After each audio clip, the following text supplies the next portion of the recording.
ওম নমো ভগবতে বাসুদেবায়। নমস্কার প্রিয় ভক্তবৃন্দ, মন মন্দির চ্যানেলে আপনাদের সবাইকে স্বাগত জানাই। প্রিয় ভক্তবৃন্দ, আশা করি গিরিধারীর আশীর্বাদে আপনারা সবাই ভালো আছেন, সুস্থ আছেন। আজ আমরা কথা বলবো এমন এক পবিত্র তিথি নিয়ে, যেদিন প্রকৃতি, জ্যোতিষ ও আধ্যাত্মিকতা তিনটির এক অপূর্ব মিলন ঘটে। এই দিনটি হলো মকর সংক্রান্তি।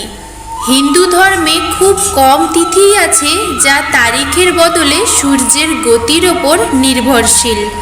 মকর সংক্রান্তি তাদের মধ্যে অন্যতম।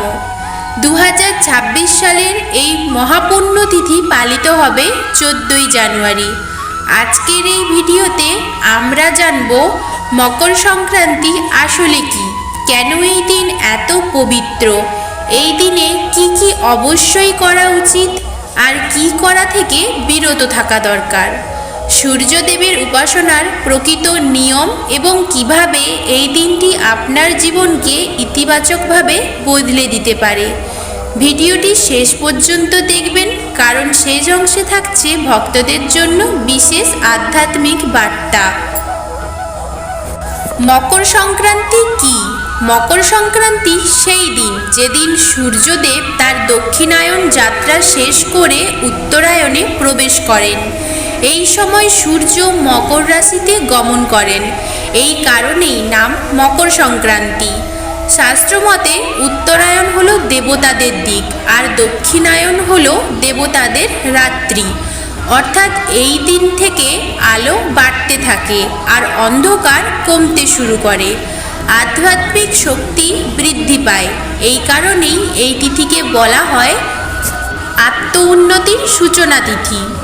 শাস্ত্র ও পৌরাণিক মতে মহাভারতে আমরা পাই ভীষ্ম পিতামহ মৃত্যুশয্যা থেকেও উত্তরায়ণের অপেক্ষা করেছিলেন, কারণ এই সময় দেহত্যাগ করলে আত্মা মোক্ষের পথে অগ্রসর হয়, এমনই বিশ্বাস।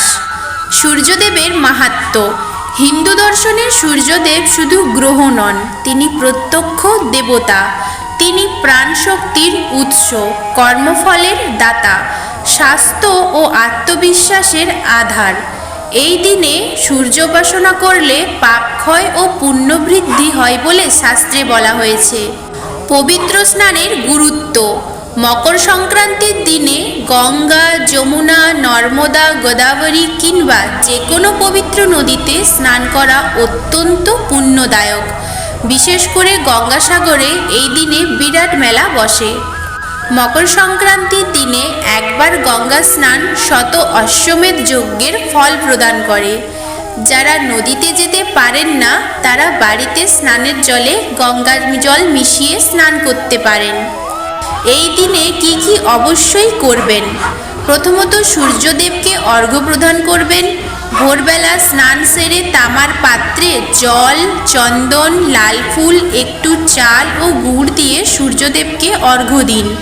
মন্ত্র উচ্চারণ করুন ওম সূর্যায় নমঃ বা গায়ত্রী মন্ত্র।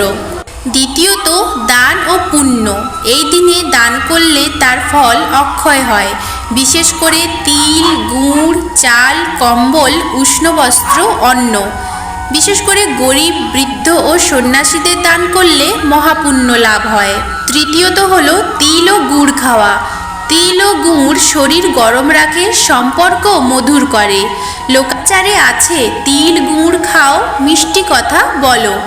এর আধ্যাত্মিক অর্থ হলো অহংকার ত্যাগ করে মাধুর্য গ্রহণ করা। 4 নম্বর হলো ধ্যান ও জপ। এই দিনে সূর্যমন্ত্র, বিষ্ণুমন্ত্র, নাম সংকীর্তন অত্যন্ত ফলদায়ক। এবার বলবো এই দিনে কি করা একদমই উচিত নয়। এই দিনে ঝগড়া, বিবাদ, মিথ্যে কথা, কাউকে অপমান, সূর্যাস্তের পরে ভারী দান, নেশা বা তামসিক খাদ্য একদমই এড়িয়ে চলবেন। এই দিনটি শুদ্ধতা ও সংযমের। বাড়িতে আপনারা কিভাবে সহজে পুজো করতে পারবেন? ভোরে স্নান করে ঘরে প্রদীপ জ্বালান, সূর্যদেব বা ভগবান বিষ্ণুর ছবির সামনে রাখুন, ফুল, ধূপ, নৈবেদ্য দিন। 5 থেকে 10 মিনিট চোখ বন্ধ করে প্রার্থনা করুন, হে ভগবান, আমার অন্ধকার দূর করে আমাকে সঠিক পথে পরিচালিত করো। প্রিয় ভক্তবৃন্দ, মকর সংক্রান্তি আমাদের শেখায় অন্ধকার থেকে আলোতে যাত্রা। আলস্য থেকে কর্মে প্রবেশ, হতাশা থেকে আশার উত্তরায়ণ। যেমন সূর্য উত্তরায়ণে যায়, তেমনি মানুষকেও উচিত নিচু প্রভৃতি ছেড়ে উচ্চ চিন্তায় ওঠা। প্রিয় ভক্তবৃন্দ, মকর সংক্রান্তি একটি উৎসবই নয়, এটি নিজেকে নতুন করে গড়ার আহ্বান। এই দিনে যদি আপনি একটু দান করে, একটু প্রার্থনা করেন, একটু ভালো কথা বলেন, তাহলেই ভগবান আপনার জীবনে আলো পাঠাবেন। প্রিয় ভক্তবৃন্দ, এই ভিডিওটি যদি আপনাদের ভালো লেগে থাকে তাহলে অবশ্যই একটি লাইক, একটি শেয়ার করতে ভুলবেন না। আর এমন ভক্তিমূলক ভিডিও দেখতে হলে আমাদের চ্যানেল সাবস্ক্রাইব করে আমাদের এই ভক্তিমূলক যাত্রার সঙ্গী হয়ে থাকুন। সবাই ভালো থাকবেন, সুস্থ থাকবেন। জয় সূর্যদেব, জয় সনাতন ধর্ম।